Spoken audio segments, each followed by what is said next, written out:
Well, it's interesting. Before we even get into like your amazing work, first of all, I'm very excited that you're here. Thank you for coming. Yeah, I'm excited to be here. We're dealing with potential fires in the area, so that induces a little bit of stress, Yes. which we can Good talk news. about. Yes, You know? I'm good at stress. But so far, I think we're in the clear, and I think we'll be all right for the next couple hours. But we're keeping a watch on it. Your relationship with your sister is super interesting, and when I think of the work that you do and the work that your sister does, it sort of feels like the Wojcicki sisters. Wait, you have to tell me what that is. Oh, you don't know? So these three women who are all like super accomplished. I went to school at Stanford with Janet, and she's a doctor at UCSF who specializes in telomeres, like super accomplished. And the CEO of YouTube and the CEO of 23andMe are the other two. Yeah. And they have this amazing mother, Esther. They went to Palo Alto High School, and she's become like a guru of education because, like, how did you raise these three incredible daughters? I get that question a lot, too. So how do you feel that, or how do you think about that? I always tell people, so I think the way you end up with daughters like me and my sister, the best thing they did is they encouraged us with anything we had any interest or aptitude at in often very unusual ways. So like my sister and I had very creative interests, and instead of just doing it in like a small way, they'd find a way to let us do it in a big way. So I remember my sister got really interested in this TV show when we were in middle school, and it was just when Prodigy was coming out, and like you could connect to the internet. And somehow my parents encouraged her to develop a newsletter for the entire country based on the show Homefront. And so she was like producing a newsletter and finding other fans on Prodigy and sending it out. And we were always doing that sort of thing. It was like, oh, you're interested in this? Well, like, don't just sit and watch the TV show. Like, what's the craziest version that you could engage with this, even as a kid? So we were always doing these creative projects. And I often feel like even when our interests were not super consistent with my parents' values, because they were both teachers, like I was really interested in fashion design for a while. And I think that made my mom like double roll her eyes. But she still let me take classes at a fashion design institute when I was in high school. So I think like that's because, you know, we could have probably turned out to be fairly successful at whatever we did, but we're both doing really weird things with our lives, like non-traditional paths. Yeah, it's almost like a homeschool technique where you look at what the young person is interested in, and you just kind of leverage that, or like put a lot of investment into trying to channel that interest into learning experiences that are a little bit more broader. And actually, that's like my mother's great gift as an educator. So she was a classroom educator. She taught everything from kindergarten to late middle school. And her secret, the reason parents loved her, is she would find out what kids were obsessed with or what their talents were, and find ways to like really bring it out of them, even students that other teachers thought were problem students. And so I feel like we got 18 years of that. Yeah, we need more of that. Do you do that with your students? It's got to be harder. You're lecturing, so it's different, right? My approach to teaching, because I do a lot of teaching and I do mentoring and non-academic kind of mentoring, I am always looking for the good in that person that you can tell they want it to be true of them, but maybe it's not fully developed yet, and to try to be a mirror for it. So if I see that seed, to make it the first thing I provide feedback on, so that they know that that is part of who they are and it's in them, and find ways to amplify that good. And I feel like that's sort of the same. Yeah, it's empowering, and the person must feel like, they're being seen, right? Yeah. And there's nothing more encouraging than having that sensation or that feeling. Yeah. Very cool. All right, well, you've done all this amazing work in the fields of everything from compassion to willpower to stress, which we can talk about all of that. But I feel like you're now synergizing everything that you've learned in those other fields and channeling it into this world of movement. It seems like an obvious next step, but how did like your interest in exercise and movement come about? Yeah, it's actually the opposite of like the synthesis or the next step. This is who I really am, and I think all of the work that people know me for is sort of like it's a part of who I am that I'm really interested in. It's like a class that I taught, the science of willpower or the science of stress. But I have been in love with movement and exercise since I was a little girl, and I've been teaching group fitness for 20 years. Right. So it's more like finally now that I've like solved some other problems for people, we got that willpower under control, we're getting good at stress. Now I get to convince people to dance or run or swim or to really bring their whole body into the pursuit of happiness and connection. How come it wasn't the first book then? I don't think, so my approach to publishing has always been, I wait for someone to ask me what book I should write next. So my first book was Yoga for Pain Relief, and it was because a publisher literally sent me a letter in the mail that said, we've seen the work you're doing on yoga at various conferences and research. Do you want to write a book about it? And I was like, okay. And then I was teaching this class called The Science of Willpower that was getting a lot of notoriety because it was so popular. And then agents started saying, you should write a book about this. So I said, okay. And then I gave that TED Talk. You should write a book about that. Okay. Yeah. And so this was the first book where I said, this is the book that I really want to write. Like, nobody was asking you. This is the book that I time. probably wanted to write my whole life. And finally now, maybe having some sort of platform where people will be interested in finding out why exercise is so critical to mental health. Yeah. Well, there's an expectation with any book of this ilk that it's going to be this step-by-step how-to. And you said, or you've written that was your expectation going into this, and then it became another thing altogether. So explain that a little bit. Yeah, I thought, it happened for two reasons. One is I thought I was going to write this sort of self-help book that was like, you think you don't like to move, you think you don't enjoy it. I believe that there's a form of movement meant for everyone, and no matter what body you're in or no matter what your past experience is, there's probably a way that moving your body will give you access to something that you want, whether it's social connection or hope, a different sense of yourself. And so I thought, well, I'll just write the book that helps people figure out what that is. And when I wrote the proposal, my editor really didn't like it. She's not really a self-help kind of person. So the one reason that it's not that is because she actually encouraged me, like, what's the big idea here? And for me, the equivalent of what's the big idea is really what's the feeling here.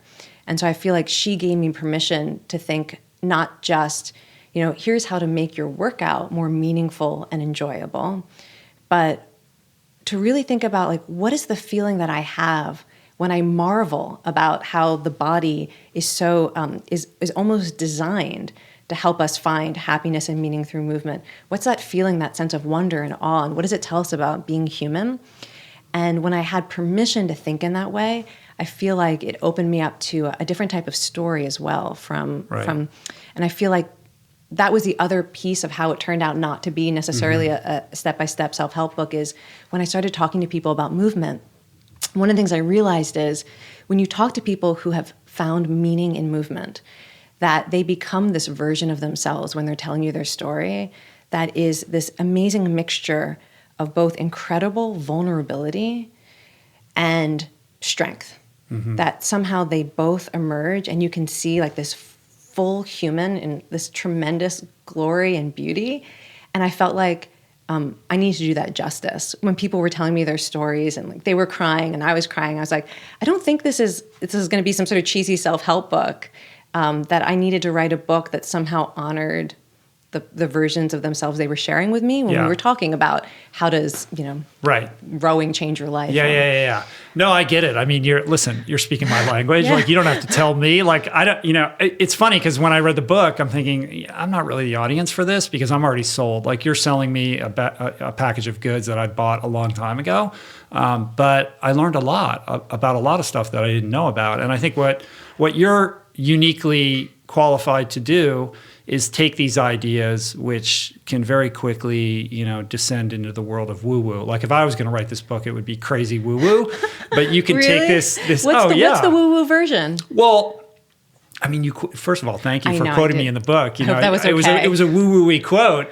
I look at it as movement is part and parcel of what it means to be human. It's also a journey that we can embark upon that will kind of catalyze this trajectory towards wholeness, spiritually, emotionally, mentally, of course, physically. So you sound like one of the reverends that I talked to. That's like almost exactly what she said about movement too. Yeah. And it's a beautiful thing. And I think it is important that every human being discover their version of movement that is compatible with who they are. But it's a very powerful kind of Archimedes lever for personal growth across the board. But to get back to my point, you're able to, because of your pedigree, you can inject it with the science, the anthropology, the psychology, and all of these interesting anecdotes that come from, a wide spectrum of different types of people, from athletes themselves to the researchers and, diving into the research itself. Yes, that wasn't a question, but and I think that makes it emotionally engaging for the reader, and you're always changing gears. But yeah, it's about self-discovery as much as anything else. But it's also about community and cooperation and all these other ideas that you kind of bring into it. I think that was the biggest surprise for me, because if you look at the thread of my past work, I keep coming back to this idea that like nothing is a do-it-yourself project. Like every problem that I've tried to solve, I'm always pointing people in the direction of make it social, do it in community, get support, let social connection be your primary response to stress. But somehow, like even though I'd lived it and I have experienced so much of a sense of community and belonging through movement and teaching movement, I somehow didn't think that was going to be the primary lens for this book. I was thinking, endorphin rush and how it changes the brain. And I didn't understand how fully the joy of movement is the joy of connection, and how fully integrated in our brains and our bodies the biology of movement is with the biology of social connection. That was a huge surprise for me. And I was so happy that emerged as a theme. Yeah.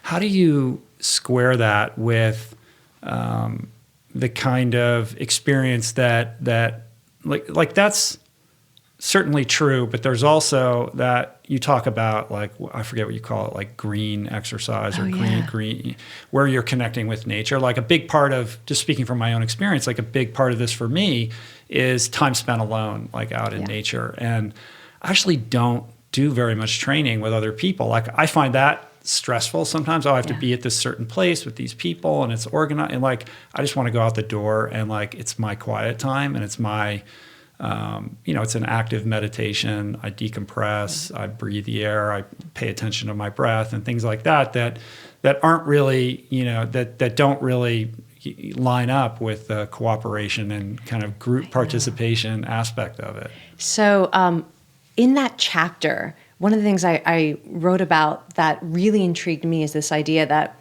to become great as a species, human beings needed to learn these social skills, cooperation, and thinking about other people.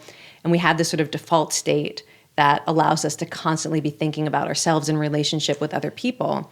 And that we also needed to develop these skills that allow us to be in nature and to connect with nature and to experience self-transcendence in nature that is so different internally from that version of us as humans that are always thinking about other people and how do we get along and belong. And one of the things that I realized in talking to people who really find moving alone in nature healing, therapeutic, inspiring is that the sort of the relief from suffering that they need is more that aspect of being human that is so much like what many people experience when they meditate or they go on solo treks and journeys. There's a version of being by yourself that is also at the same time connected to something bigger than yourself, but you're free from those social roles and all of that angst or that just the pressure, the busyness that comes from being a social creature. And I was so fascinated by that, and I talked to so many people who have that experience. And it's in contrast to me. I think like my essential nature is to be alone and withdraw. And the thing that I need is something to pull me out of that like great comfort that I have just being in here and by myself and almost like I could be on retreat all the time. Right. And so the thing that I need that's therapeutic is you need to be in a room with other people and you need to connect and you need to like really touch that aspect of your human nature. Yeah. And so I think that, people are probably, with movement, it's always about finding the thing that's your medicine. And, movement helps us access so many different parts of our human nature that are useful or that are meaningful. And nature is one of those. Yeah, I mean, I can relate to that. You're a self-avowed introvert. I certainly consider myself the same. And so, and building on that, I'm also, a long time in recovery. And there's this very alcoholic tendency to want to isolate, and I can mask that tendency with endurance sports, when I know like I probably should. I am better and happier and more fulfilled when I'm in groups of people, but I have to really compel myself to do that. But I can say, well, I trail run by myself or whatever. But I do know that when I do participate in those group endeavors, that it is like incredibly fulfilling. But I really have to marshal a lot of energy to do that.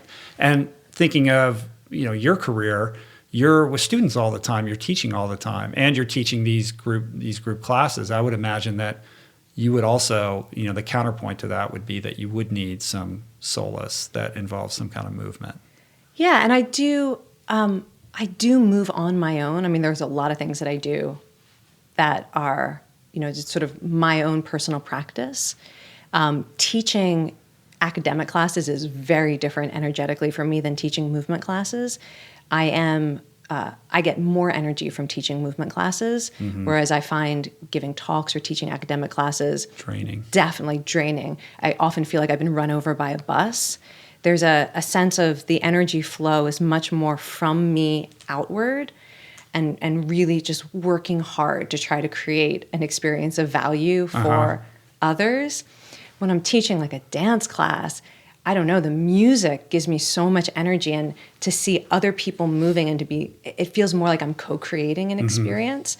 So I definitely you bring that into the classroom somehow? Sometimes, but even in so many different forms of teaching I do, whether I'm leading like a meditation retreat or giving a lecture, there's no other form of teaching. And I think it's just part of how I'm wired, that there's something about moving to music and using my body and not talking, right? Talking is a totally different form of being with a group than mirroring and sort of leading through the body. That I find that the teaching the movement is part of that kind of recovery. When this goes up, it will be a brand spanking new year. Yeah. So the idea of New Year's resolutions and kind of creating a trajectory for new year, new you is on everybody's minds.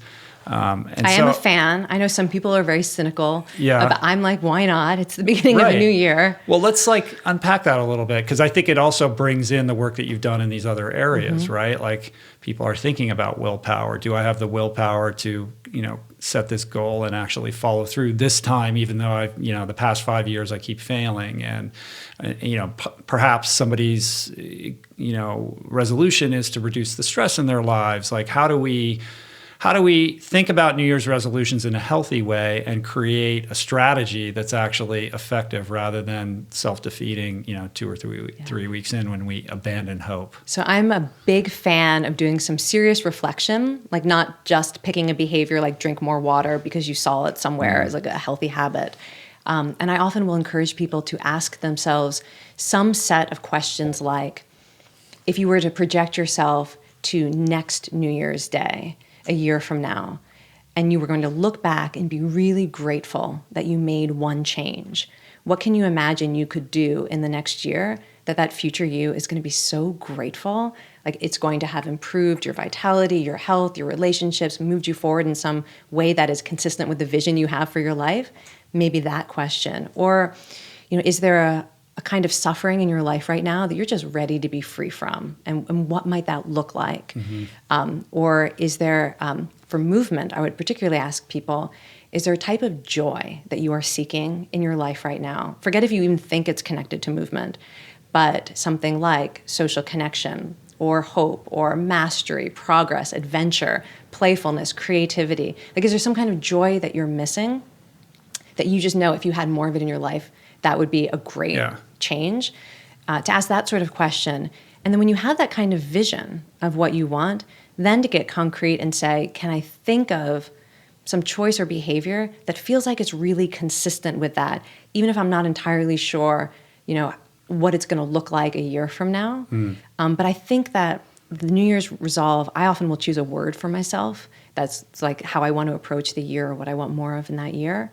But if you set that kind of framework, then it allows you to both experiment with behaviors like, is this getting me closer to that type of joy, or is this actually reducing my suffering or just increasing the suffering?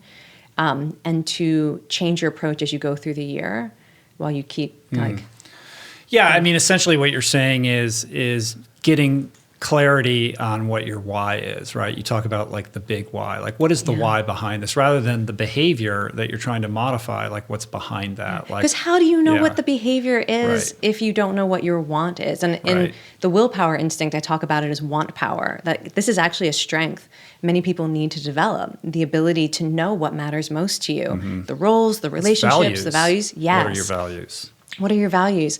And if you're clear on that, it gets so much easier to figure out what behaviors to try to change and to pay attention to the actual consequences of whatever this thing is you're trying to control. I feel like way too often people think about self-control as like the key thing that they target on. Like, what do I feel out of control with that I'm going to force myself to control? But that's not always the thing that's going to have the biggest impact on your well-being. You know, you may have a bad habit in one area that's really not destroying your life in any meaningful way, but it's something that you're always judgmental about. And I feel like people often go in that direction. They're like, what can I control now? As opposed to, what do I really care about? Yeah, and that's not a sustainable energy source, right? Ultimately, you can sustain the process of it, as in you Yeah. can sustain the process of like self-blame and hate and vowing to change. But then that's very sustainable. Then you'll start having an unhealthy amount of chronic stress, I would imagine. But kind of flipping that to look through a different prism, like the aspirational prism of like the person you want to become. So if you take like weight loss, for example, big one, obviously, rather than thinking like, I got to lose weight, the why would be like, I want to feel good in my body, or I want to be healthy, or I want to look in the mirror and feel good about my appearance, or what is the value that's attached to that? And then I'm gathering what you're really saying is then identifying the behaviors that you can do, like the wills that you can implement that lead you in that direction, as opposed to focusing on the I will nots, like the things that you're going to avoid. Yeah. And also the things you can't control. Like, I mean, weight, we think it's something that you can choose, but you can't actually choose to wake up, you know, in a month and weigh less or weigh more. It's a lot easier to choose things that will reliably give you more energy, improve your health. And weight may or may not be a consequence of that. But I think a lot of it is defining the thing that actually you're pretty clear you can choose and get that consequence, whether it's having more energy, being healthier, feeling better about yourself, that you can actually work directly with that, rather than setting these goals. You know, like if it were something with money, for example, rather than say, I want to have this amount of money in the bank, maybe what you want is a feeling of financial freedom or security. And that there are choices you can make every day that move you in that direction, even if you can't guarantee at the end of the year, I'm going to have this amount of money in my bank account, or have reduced my debt this much. So it's not only choosing things that you can say yes to, but that things that you're not setting yourself up to have like a success that you can check off or not, that almost it pulls our attention away from the daily benefits we get when we're actually engaging in behaviors that are good for us. I think the problem with a lot of this is that those tiny imperceptible actions that you take every day that move you in that direction just aren't sexy. You know, you're not getting the likes on Instagram for them. They don't seem necessarily to be moving you forward in a tangible, you know, from an external point of view. I think they're super important and they create momentum, and there's an internal, I think, shift that occurs with them. But I think a lot of people struggle with that because they're so focused on the end goal that they don't learn how to fall in love with the process or the journey of getting there. I think this is where mindfulness comes in, because again, if you've chosen something that really has the power to transform your well-being in some way, you will notice it as it's happening if you're paying attention. And that becomes a much more motivating reward than the initial reward that's a lot easier to track. Like, I did this today, I didn't do this today, or, you know, some change, some number that you're tracking. But you do have to learn to pay attention. And it's almost a process of self-trust that you say, at the end of the day, how do I feel about what I did? Maybe there's a sense of pride, a sense of celebration for whatever steps you took. But pretty quickly over time, you should notice the direct benefits of what you're doing. And again, this can be like a reality check. It's almost like an integrity check. It is much easier to choose something where you can define it and check it off and keep track and like get on some, you know, streak of good behavior, But if that's not the right behavior for you and what you need at this time in your life, all you're doing is sort of giving yourself something else to be distracted by, these sort of like the short-term wins and feel good.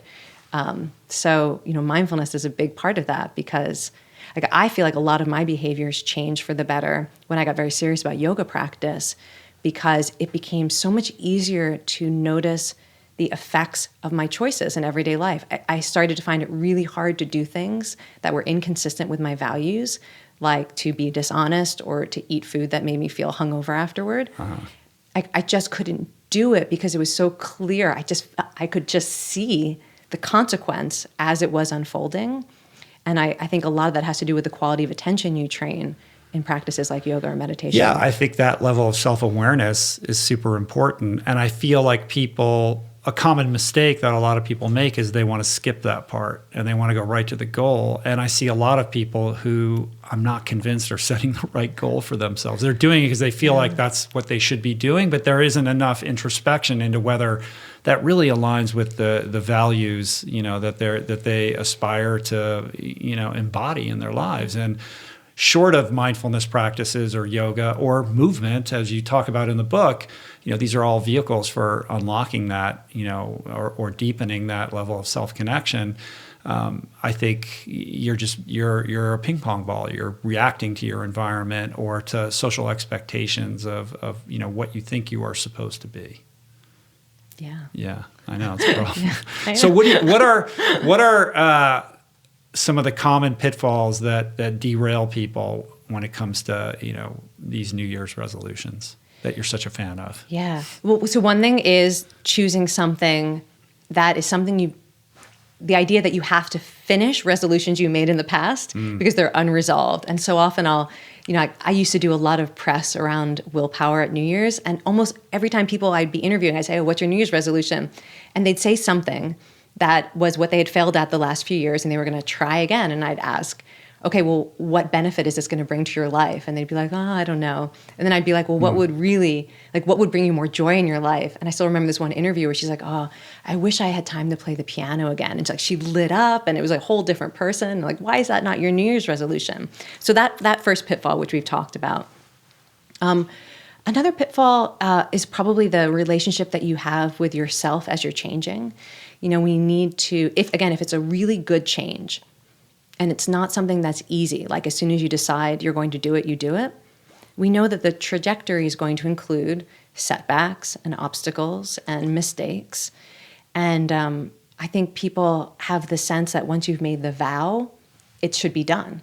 And there's never going to be the day where you slide back. And there's never going to be the day where you're the worst version of yourself and you're so exhausted you do the opposite of everything you vowed you wouldn't do. And so we need some kind of vision about what the process of change looks like, and to understand that any really meaningful change is going to include that day where you feel like giving up. People don't recognize the fact that every success comes with a lot of failures. And I think we set ourselves up such that if we meet that obstacle and fall short, that we're not good enough, or that we abandon hope, rather than just recognizing that's part of the process. One of the things I often encourage people to do who feel like they don't know what to do when they hit that kind of setback is to imagine this is the end of the story and we actually know the outcome, that you have accomplished this goal or made this change some point in the future, and you're telling the story of how it happened. I want you to look back at today and what was the turning point? How was this a turning point? What was the next thing you did that moved you in that story toward change? Then just do that. Right. So basically forecasting your idealized self. Yeah. And understanding that what you are stuck in the middle of now is a part of that journey. That it doesn't reveal that you are unable to continue on this path. Yeah. In my experience, momentum plays such a key role in all of this. I mean, we've all had that experience where we're doing really well at something, and then some intervening, unexpected life event occurs that throws us off our schedule, and then it becomes so difficult to kind of get back on the horse, whether it's going to the gym or whatever it is. I'm wondering if there's any science behind the power of momentum and how that kind of operates on our psyche. Yeah, it actually can work in both ways. So some people are derailed by momentum because they feel so good about their progress. They're like, hey, I can like take a break now. Right. Oh, so right. some people fall into that trap. Or if you're a self-sabotager. Yeah. Now's a good time to blow everything up. I think, one reason why I often talk about the importance of celebrating successes or appreciating effort, because it changes in part the way you feel about yourself as someone who is engaged in this difficult task. So I think momentum works because then you can tell a story about yourself that is really empowering and gives you the positive energy to keep going. It's like fuel. Mm-hmm. And I think that as soon as we experience a setback, often one of the reasons it's so derailing is we start to tell a story about ourselves rather than a story about today. Like we don't have that ability to be compassionate and say, okay, you just went through a health crisis or you just had to deal with this other thing in your life. Of course, your energy went there and there was less energy available for this other project that you've been working on.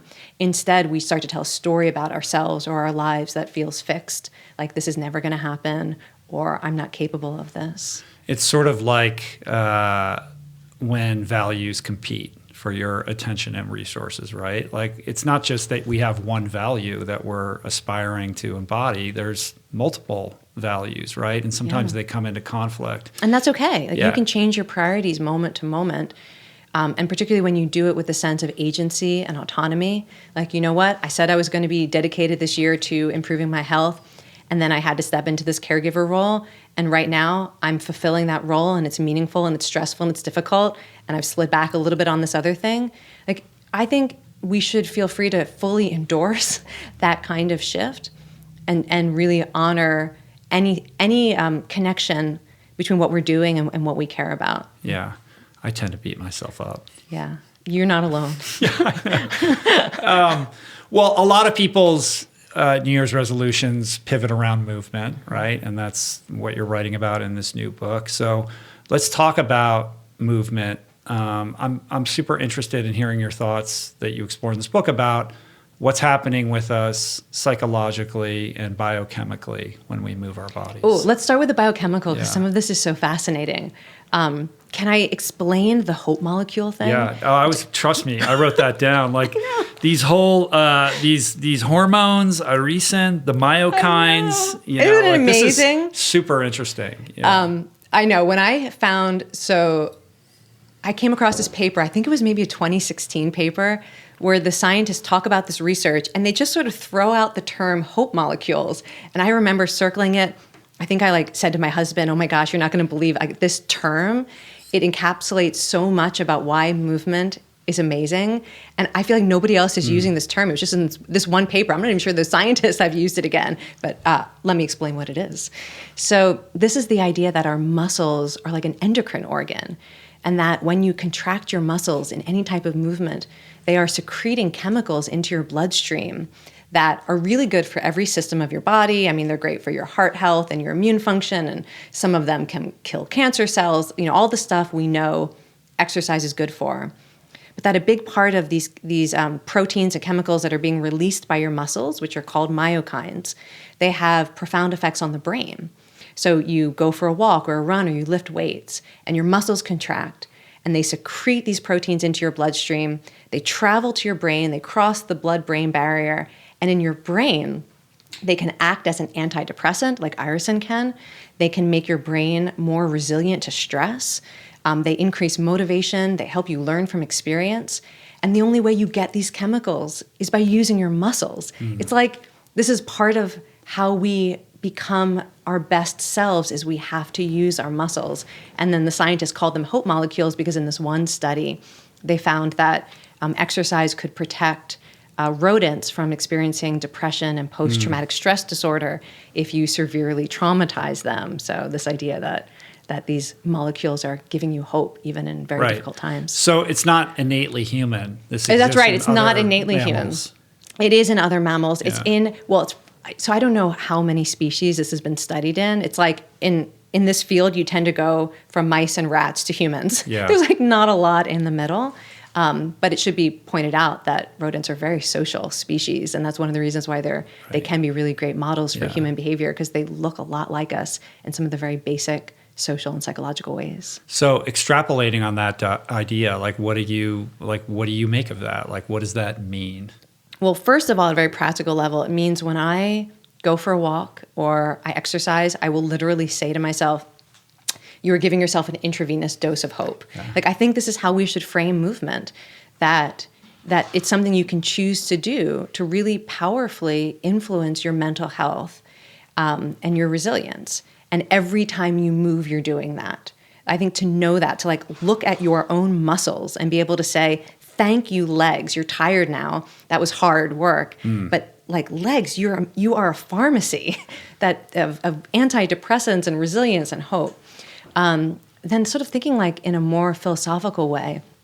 Again, one of the things that I feel like the anthropology and the science is pointing to is that movement is how your brain knows you are alive and engaged in life.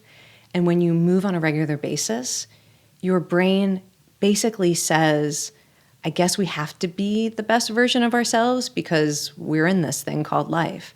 And so, you mentioned some other things too, when you exercise, you see increased levels of neurotransmitters that tend to increase our willingness to cooperate and the pleasure we get from connecting with others, that give us hope and courage. I mean, even that lactic acid, that metabolic byproduct of exercise, that lactic acid seems to have an anti-anxiety and antidepressant effect. Right. This is crazy stuff. It's not just an endorphin rush. It's at every level of our biology. When we move, our brain is I guess we have to do this thing called life. And so, for people like me who've struggled with anxiety or depression, this idea that you can convince your brain to want to fully engage with life in a brave way or in a hopeful way through movement is so phenomenal.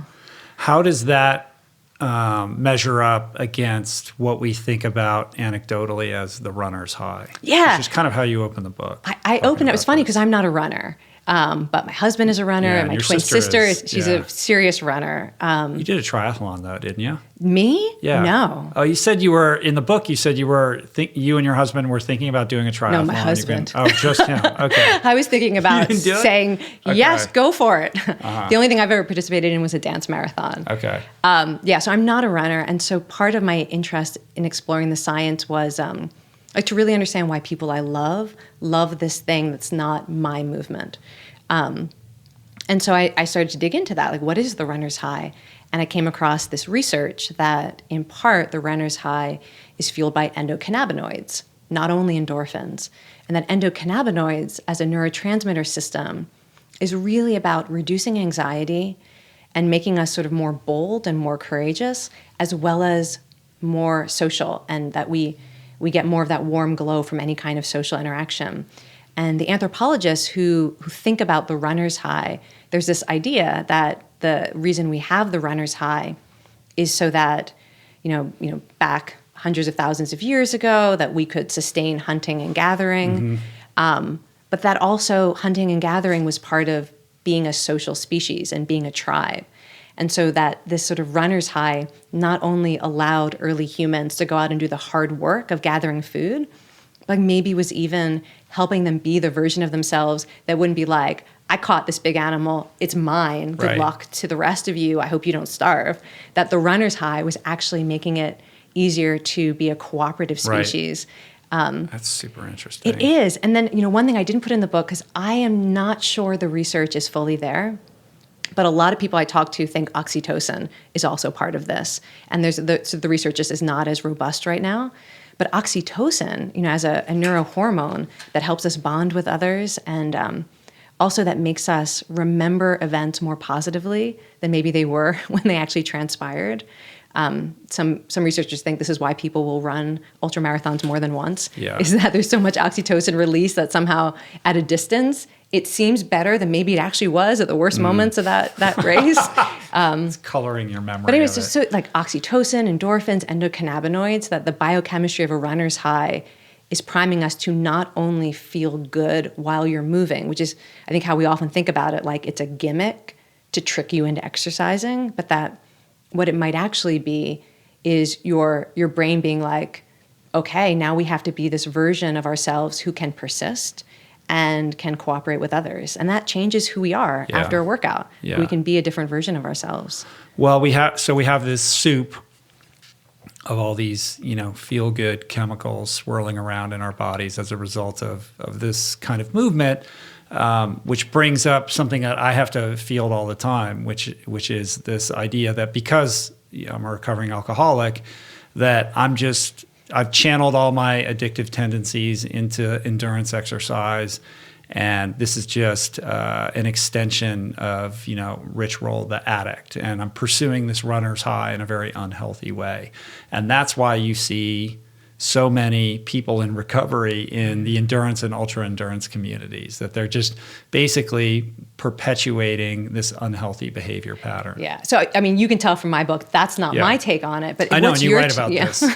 Well, I think I thought you addressed it really beautifully. I have my friend Mishka, who's been on the podcast a bunch of times. He just dismisses it with like this quippy thing that he says, which is taking the drink or the drug was always the easy choice, and the way out, putting on the running shoes, is hard. It's like it's a vehicle for self-improvement. It's a difficult thing that you grapple with that leads to greater self-efficacy and all these fantastic things. So and I see it similarly. Like first of all, I acknowledge that. I'm like, yeah, there probably is a part of me that is doing this for that reason. Like, I think it would be perfunctory for me to just say, no, that's not the case at all. But is it making my life better, or is it making it worse? And it's clearly making my life better. It can be out of balance. I've seen that with a lot of people who get obsessed with their training, and then their marriages dissolve, and all kinds of terrible things happen. So I have to be aware of that and balance it appropriately. But when I do that, everything in my life is actually improved as a result. Yeah, I think that's basically my take on it too. And I was really fascinated by the research on the neuroscience of addiction and exercise, and how they're really similar in some ways, but really different in ways that matter. And that, like, exercise, almost by hijacking some of the mechanisms of addiction, make you really want it and like it and crave it, but that it's changing your brain in the exact opposite ways as most substances of abuse that people get addicted to, so that you're more open to other pleasures, that you're better able to connect with other people. And I think that, like, that's one of the most important distinctions that most people who have dealt with some other type of addiction will talk about when they talk about the difference. That they might feel addicted to movement, and sometimes a lot of people feel dependent on it. I'm totally dependent on it. But you know what? Diabetics are dependent on insulin. I'm very happy to be dependent on movement for my mental health. I'm dependent on breathing too, and sleeping. Exactly. But that most people will point out that when you become dependent on movement, it often enhances your ability to also pursue other goals and to be a version of yourself in relationships that you actually are proud to be that version of yourself. And that's pretty different from other addictions. Yeah. Part of your exploration is trying to determine the genetic markers for people that are, become exercise dependent. And one of the things that you do is you do the 23andMe thing, and you get all this data back, and you're trying to figure out, like, where can I identify my proclivity for being an exercise freak? Yeah. So I should say a couple of things about this. First of all, I think it's a really bad idea to do it yourself 23andMe, like going in the raw data. So my husband, who's a scientist, was helping me try to figure out what, all these different ways to work with the raw data. So I don't necessarily recommend this. And the science itself is super fledgling. So it could all be bunk, basically. But I was interested in doing this because my twin sister and I are both totally hooked on movement. We both feel dependent on it. And this emerged very early in life. I got my first taste of aerobics when I was 7 or 8, and I was like hooked instantly. I can even remember not wanting to go to a friend's birthday party in 5th grade because I was going to miss the exercise hour that was on like PBS that I wanted to do, and be like, oh my God, like trying to weigh which one was more important. I guess maybe that's a sign of addiction. But so I was hooked immediately, and to see how important it is for both me and my sister, I thought, like, this must be genetic because we're identical twins. And there are certain things, I very much believe are genetically determined because we are so similar in so many ways. And I thought this must be one of them. And when I actually looked at some of the markers, genetic markers that have been linked to exercise behavior and how much you enjoy exercise, we didn't necessarily have all of those, but there are some bits of DNA that have been linked to really benefiting psychologically from movement. That is, you are at both increased risk of things like depression or anxiety disorders or suicidal thinking. But if you exercise, those risks are dramatically reduced. Or in other studies, you respond better to a exercise intervention, like you have better psychological outcomes than people who don't have those genetic markers. And when I looked at those studies, my sister and I had every single one of them. Right, wow. And I just feel like, because when we were growing up, nobody was in therapy. This was, decades ago. There was nobody helping me manage my mind when I was a kid. Yeah. And the idea that both of us found this thing that helped us deal with genetic susceptibilities to anxiety and depression, I am very grateful. It's interesting how the human animal can root out that thing that will be curative, you know, whether it's it's like they say everybody finds the drug that they need to quell whatever it is that they're trying to deal with. Somehow that happens, and exercise certainly, could be considered, a healthier version of that. I have no doubt that if I hadn't found exercise, I would have found something less helpful. Right, exactly. And I've done both. But I probably have those same genetic markers because I wake up every day and left to my own devices, like going out and moving my body is what I choose to do. I look forward to it. I can't wait to do it. The only thing that gets in the way is when I have other obligations. I have another value that competes with that value. But I think there's a lot of people out there who can read the book or listen to what you're saying, and they can intellectually grasp all the finer points of why this is a good idea, but they lack that impetus. They look at it as burdensome or intimidating or something that they just don't connect with, right? So a couple of things about this. First of all, I should say, in my experience talking to people, there are a lot of late to life movers who just needed to find the right form of movement. And I don't think we get exposed to enough diversity of movement. Like women 100%. Who got in a boat to row and had their whole life thought they had the wrong body type, that they weren't athletes, but suddenly they got in a boat with other women and were rowing, and they were like, yes, my body was born for this. There's so many forms of movement that change the way you feel about yourself because they just create a different narrative about who you are. I talked to so many women who discovered things like powerlifting or CrossFit or axe throwing, where suddenly they were doing these amazing things with their bodies and they felt powerful, and it was a side of themselves they'd never experienced before. And if you were to only listen to the way that the media usually talks about exercise, it's all about burning calories. Right. It's all about what you look like. And you can get pulled into places where instead of being told, this is what it feels like to stand in your own strength, you're told, now you're burning more calories so you won't look as hideous as you looked walking in today. That is a very different experience. And too often people's movement experiences have been defined by this obsession with burning calories and improving your appearance and making yourself more acceptable to either yourself or the judgment of society. And it gets very confusing very quickly. And so I'm always encouraging people, what's the form of movement? If someone were to send you a YouTube video, what's the video you would watch and be like, wow, that's amazing? And what's the version of that would fit into your life? Who's doing that in a way that's appropriate for the body you have right now or the who you want to become? That it's not about getting a tracker that's going to tell you if you've done enough yet. Right. There's so much that gets in the way of finding the movement that will make you happy, that can make it feel like a chore, like a punishment. We have such a limited perspective on what those options are. We just think about the gym and the Stairmaster machine and the little LED readout that tells you calories and time, and while you're watching, the news, and it's just. And although it's okay to distract yourself while you're exercising if that works for you. you. But there are a lot of forms of movement where the more attention you pay to what you're doing, actually, the more pleasurable it is. But often I think the advice we get is just get on the treadmill and watch, Netflix so that you're not really there and you can get through it. But I bet there's some form of movement where if you were really there, you would have an amazing experience, a sense of yourself or a connection with others.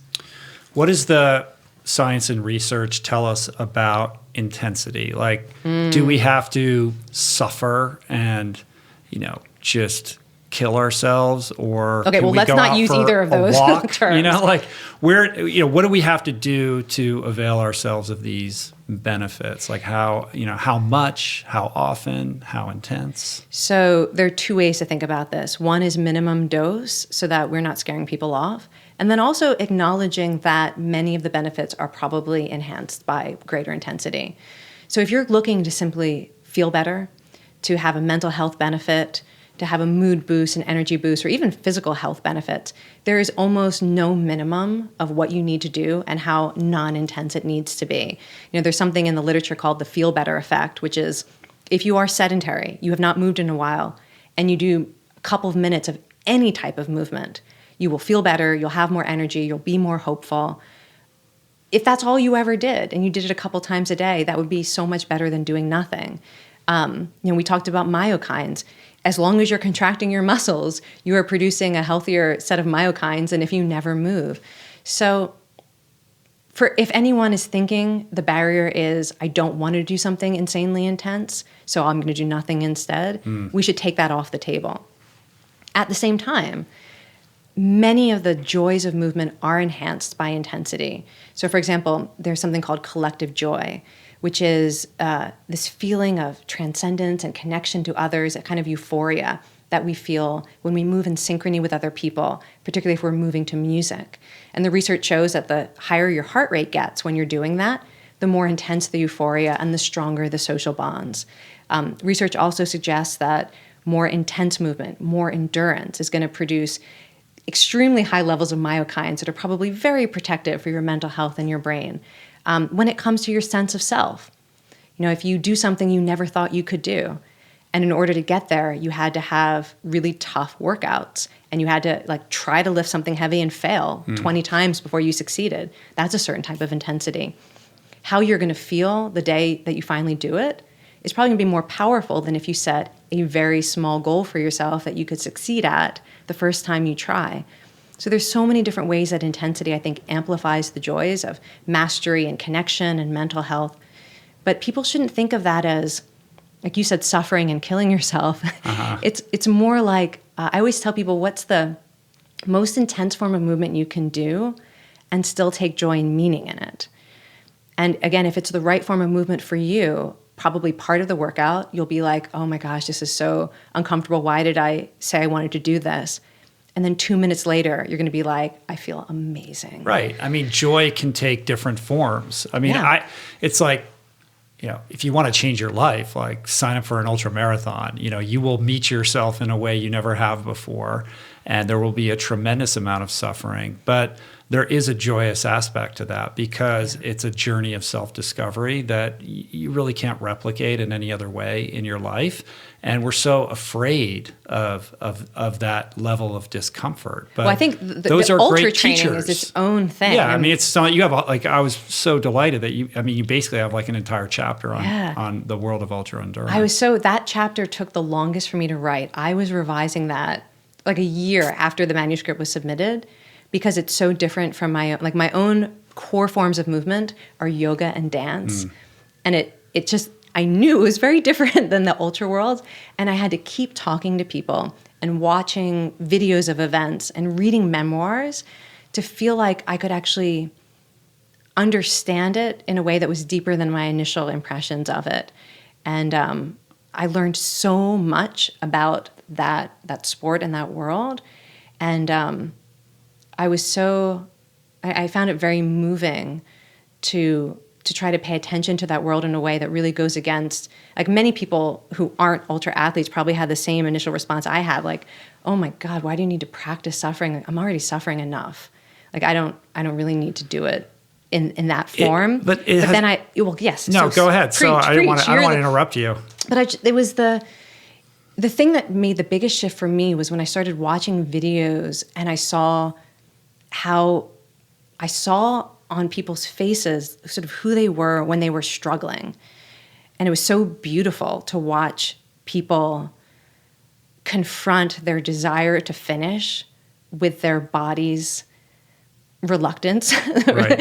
And it was beautiful. And then to watch how so often one of the ways they did it was people showed up to help them. Mm-hmm. And it was, when I first started talking to ultra athletes, people were not talking about interdependence. It was like later conversations. That was the thing that I found so beautiful, is because from the outside, it looks like something that people are doing only to prove that they're tough and I can do it by myself. And of course you are doing it yourself, but most people aren't doing it by themselves.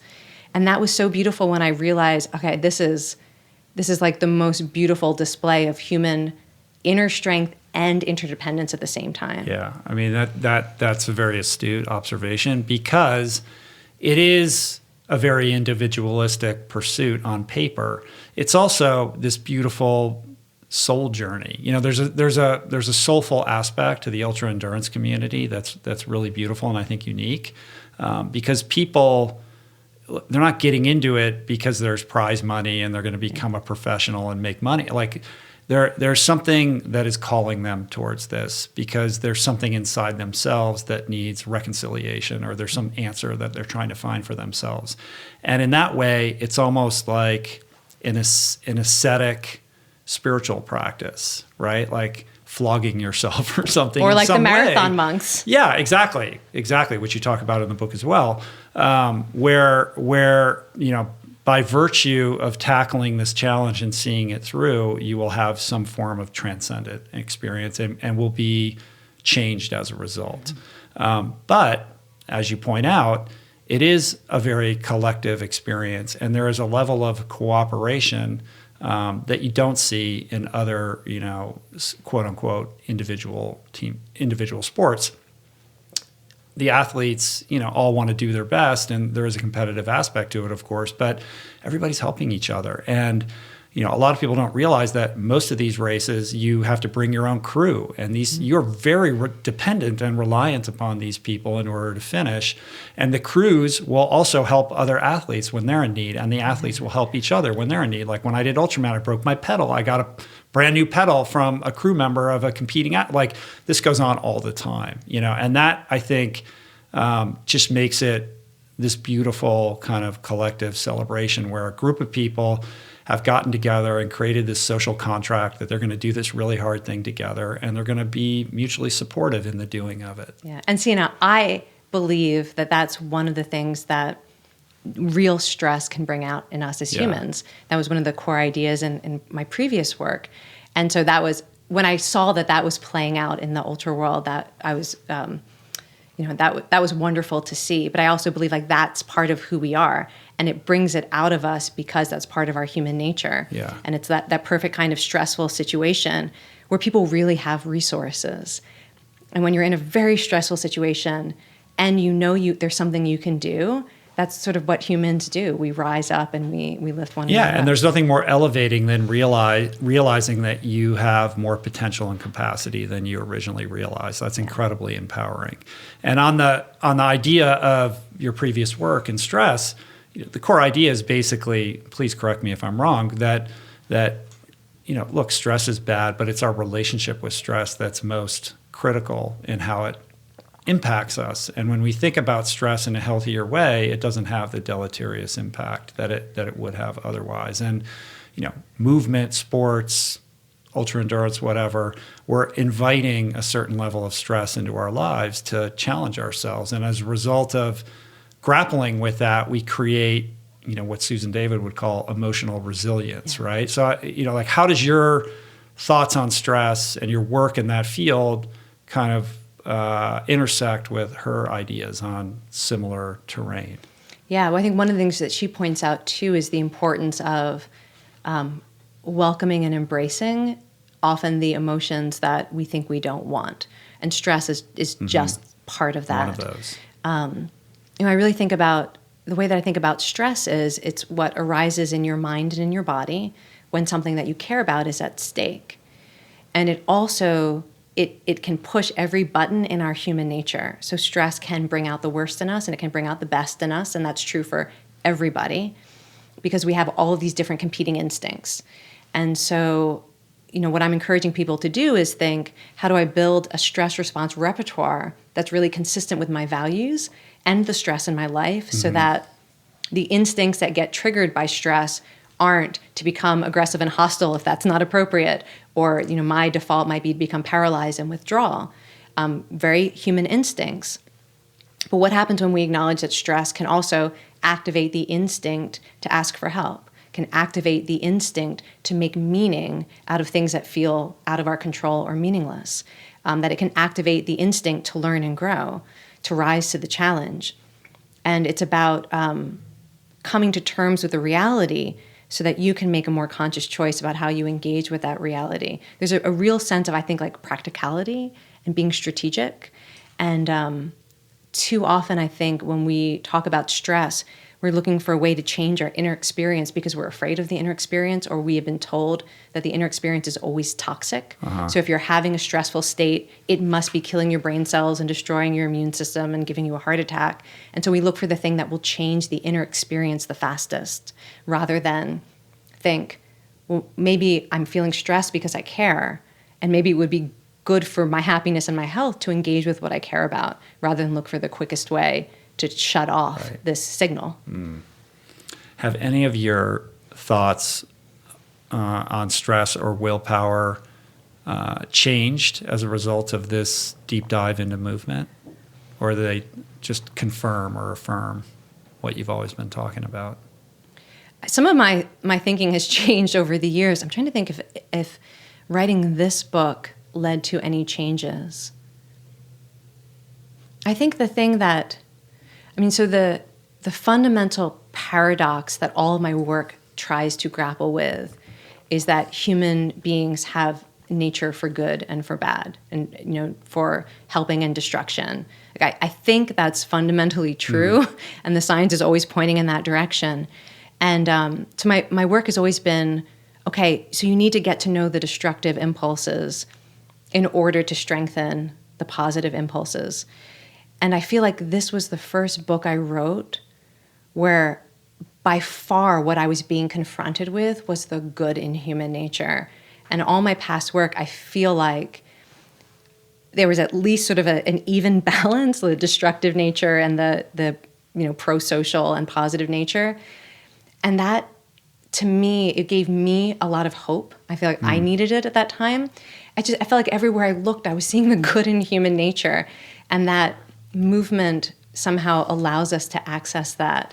So I don't know that it changed my thinking, but it changed my perspective. Yeah. I felt like this book and the science pushes me to be more optimistic about human nature than my natural tendency. Yeah. Yeah. How does competition play into this? Because if we talk about movement, a subset of movement is sports being inherently competitive. There has to be healthy aspects to this, but also unhealthy aspects to this. I think so. Competition is a major human drive, and there's a lot of psychological benefits to it. So when people tell me that they love competition, like my sister is more like this than me. It's like one of our fundamental differences. She loves to compete. She loves to improve. She loves mastery. And I just sort of, I don't know, that doesn't motivate me like at all. So I think the really healthy, positive sides of competition, one is if you're competing as a team or with a group, and the tremendous bonds and what you learn from cooperating in order to compete, that seems like that has tremendous benefits. And that even if you look at like children or teenagers who are engaged in different types of sports, it looks like there are more psychological benefits to being involved in team sports than individual competitive sports, because there can often be so much pressure on the individual to be the best without some of those other social forces that come into play when you're working with others. And I think the other thing that's so helpful and healthy about competition is when it's really more about mastery, that you have a sense of setting goals and moving toward them, and that they're personally meaningful, and you sense yourself as somebody who can set goals that are difficult and work toward them and meet them. And I have that whole chapter about overcoming obstacles. And the very definition of hope is to have a goal that's meaningful, to believe you have the resources to meet it, and there are steps you can take. And I think there are forms of competitive movement that will really allow you to access that whole experience of hope. Right. I think that's definitely the case. And I found my relationship to competition like evolving. Like now I used to be very competitive. I'm less competitive now. And now it really is more about the purity of the movement that brings me joy and less about how that measures up against other people. But the barometer is really internal. It's like, how am I measuring up to the standard that I set for myself and the person that I want to be? Yeah. That's what I feel like my inner metric is too. I often am feeling like this either has impact or it doesn't, and that there's less of a comparison. Like I'm not really comparing my present self to my past self. Like I don't have to get better. Right. And I'm definitely not comparing myself as much to other people. Like I have to be better than. But I'm very closely attuned to, did this thing I did it have any positive impact? And there's, can be a real sense of failure around that. But that's less competition than this kind of drilling into performance that's consistent with your values. With everything that you know about psychiatry and psychology and human behavior, what do you make of, this kind of cultural trend where kids, don't keep score at the soccer games and everybody's a winner and everybody gets a medal? Like, we've kind of recalibrated our relationship to movement with young people in a way that has stripped it away of like any kind of peril or threat, I suppose. Yeah. So you know how kids now are saying, okay, boomer, when old people criticize? I was just reading the New York Times. That was great. Taylor Lorenz wrote that amazing I will article tell you, about that. one of the gifts of teaching at a university is you see cultural changes. So one of the goals that I've set for myself is to be as open-minded as I can when I see cultural changes happening, that my instinct is to criticize them or to think, well, that's not going to have the consequences you think it's going to have. So, that's one of those things where initially I was like, oh, well, participation trophy. Like you can see how things can go wrong. And one of the things I'm trying very hard to do is to trust in the evolution of culture, and that particularly if young people are telling me something is good and meaningful, that I'm going to trust that they are probably more right about it than I am. So I don't know, I have a lot of mixed thoughts about that. I'm not sure that there's a ton of science I'd want to stand on either way. So I'm going to default to a kind of open-minded willingness to tolerate changes in our culture that kind of go against how I was raised. Okay, boomer. Yeah. Well, that's what I don't want them to say to me. Yeah, right? I know. We should explain for people that are listening who don't know what that means. It's kind of a retort to, older people's opinions about how millennials and Gen Z, they're doing things right. Yeah, exactly. But it's got to be interesting to be amongst so many young people all the time. Yes, it forces you to change all the time. That's the other great gift is like, you got to stay with the program or you're going to get passed by. And so many things you have to learn and adapt to. What are you being challenged by? Like relationship to technology, or like what do you see on the daily that doesn't not necessarily triggers you, but you're like, wow, look at that. That's so different. Having to be really mindful about things like, so when I first started making PowerPoint, not even PowerPoint, so back in the day, what are those things called? Transparencies. When we would give like public science talks, and you'd have to whip out your transparency overheads. Yes. Nobody was thinking if you're going to use an image of a human being to go along with your, like it says anger, and you're going to show an angry face. Nobody thought, does it matter who you pick? Like in terms of stereotypes about who's allowed to be angry and who's not, or who's a more fully human. And now, like that's such a part of my work is thinking, what images am I choosing? What language am I choosing? That these choices that early on in my academic career, people treated like they had no consequence because the people making those choices weren't really aware of the consequences. So I feel like that's one of the things I'm always trying to deepen and learn from is that there's probably consequences to everything that I'm doing, and to make more conscious choices about things that will improve my students' learning experience or that will not like create unnecessary harm just because I don't know that what I'm doing matters. Right. Is there anything though where you're just really struggling to get on board with? TikTok? Hey, I'm finally on Instagram. That is the one that I have not signed up for yet. But you know, it's My so daughters music are all driven. about it, though. I feel like I would probably Yeah. love it if I could understand it. Yeah. So never say yes, never. it's very dance and movement oriented. I know. I think with the book tour, about to unfold here, you're going to have to get on board here. I will. Cool. Well, what was the most surprising thing? I feel like you have this robust, lifelong history and love affair with movement. So you had to have gone into this with a certain sense of what to expect as you dove into the research. So was there anything that surprised you or defied your intuition?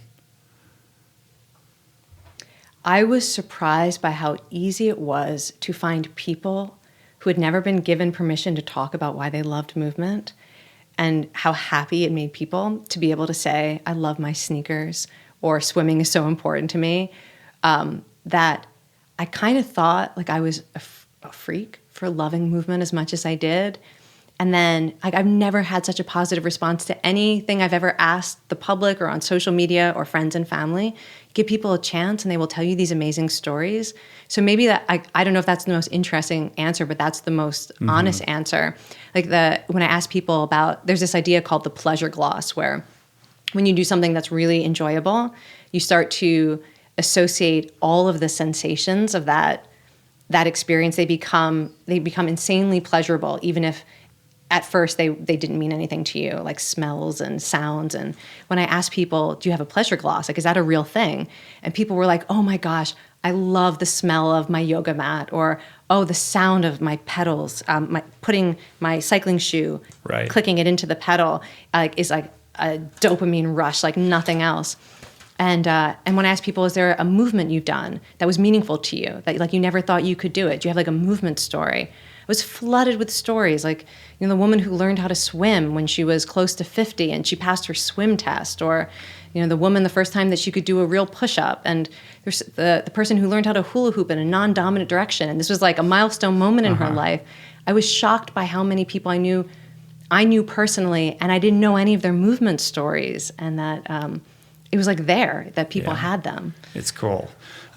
We're in the midst of kind of an amazing moment culturally with respect to the explosion of interest in movement.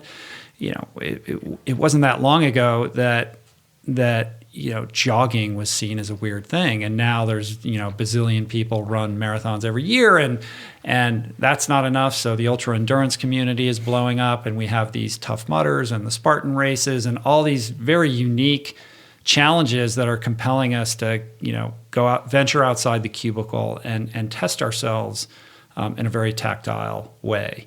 So what do you attribute that? Like, why now? Like, why are so many people, like, who wants to go get electrocuted and crawl in the mud and, be freezing cold? I don't, why are we but I can appreciate it. Yeah. Why are so many people drawn to that now? I don't, as a part of me wants to pull back from the premise almost. Like, is that really the case? I don't actually know. If you look sort of anthropologically, or you go to, societies in the near past that don't look like our modern society, people are living very embodied lives. Celebration, food production, competition with other communities. Everything is so fully embodied. My thought is, I don't know that the desire for this is so different, but maybe we've lost a lot of opportunities to feel fully embodied in our roles and our relationships and our work, that it's about restoring a sense of our full humanity, that if you aren't using your body to do things that are difficult and to celebrate life and to connect with other people, you're not fully alive. And maybe people are recognizing that. I don't know. Yeah, I think that affirms the premise in the sense that our lives have become insulated and hermetically sealed. Yeah. We're in our homes and in our cars, and we're riding elevators, and we're in offices with fluorescent lighting, and we barely even go outside, let alone connect with nature or our neighbors in any kind of meaningful way anymore. And that innate human desire has been repressed to such an extent that it's finally like it needs an outlet, right? So this is what we're seeing, people going out of their way to bring this kind of movement and stress into their lives because it speaks so profoundly to what it is to be human or to have a human experience. Well, and that it reminds me of something that a woman I spoke to when I was asking her why she loved rowing, and she said that it brings out the best in humanity. And I think that a lot of the people I spoke to, they said something like that as well, that the form of movement they were drawn to, they felt like it was not only bringing out the best in them, but it was allowing them to see the best in others too. I think that there's a lot of interest right now in these collective training experiences or collective movement experiences. And I think that I certainly know that for me, it is very healing to see the best in others. And there's a lot in our society now that primes us to see the worst in others. So that may also be an antidote that people are seeking. Yeah, that's super interesting.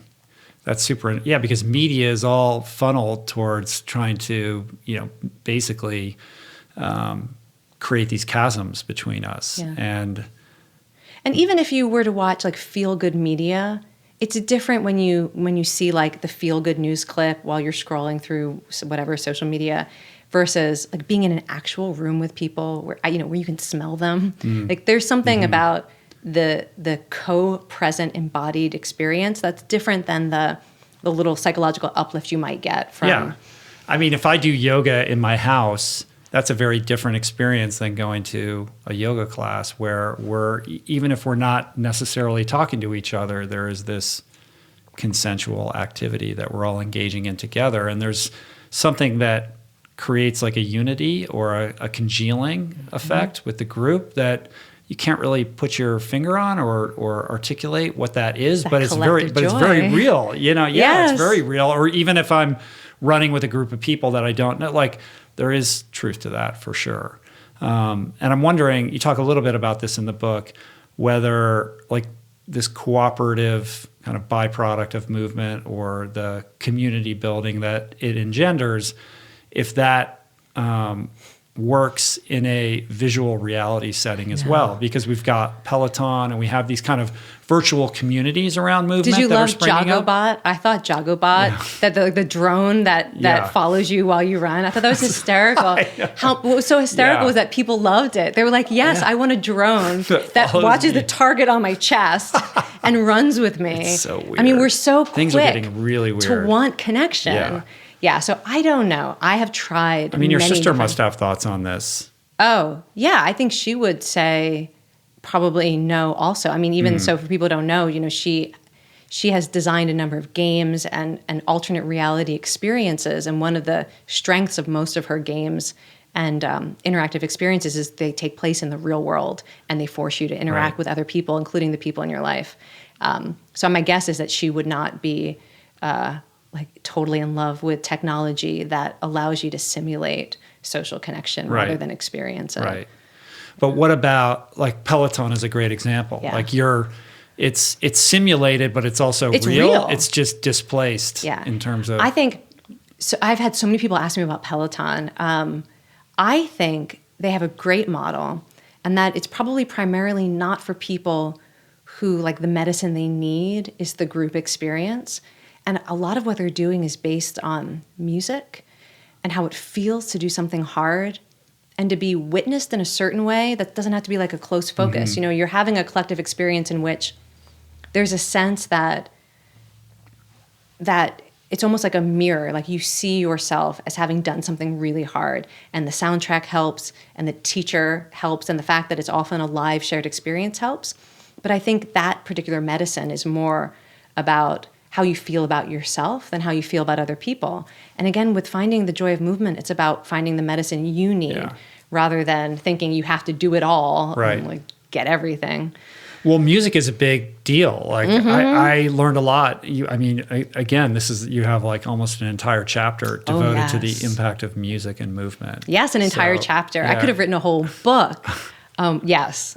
I mean, music for me is everything. So talk about that a little bit. Yeah, when I go out, I either use nothing because I just want to treat it like a mindfulness practice, or I'll listen to audiobooks or podcasts because it's almost like that's a way of bringing a virtual community or something to engage me intellectually while I'm going.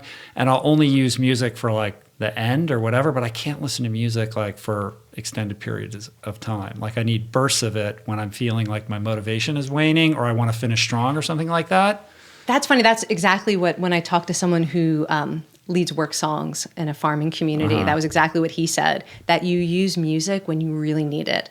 When you're exhausted, when you're bored, you need that extra burst of motivation. So it makes me think that part of how humans have always used music is not like this constant soundtrack, but that music brings an extra kind of energy and motivation to support us when we're reaching a moment where it's more difficult. And actually the music sports psychologist I spoke to said something very similar too, that like you don't need an amazing playlist for every aspect of your physical training. It's these, you figure out what the right moments are and the song that will put you in the right mindset or help you do something even more difficult, more powerful.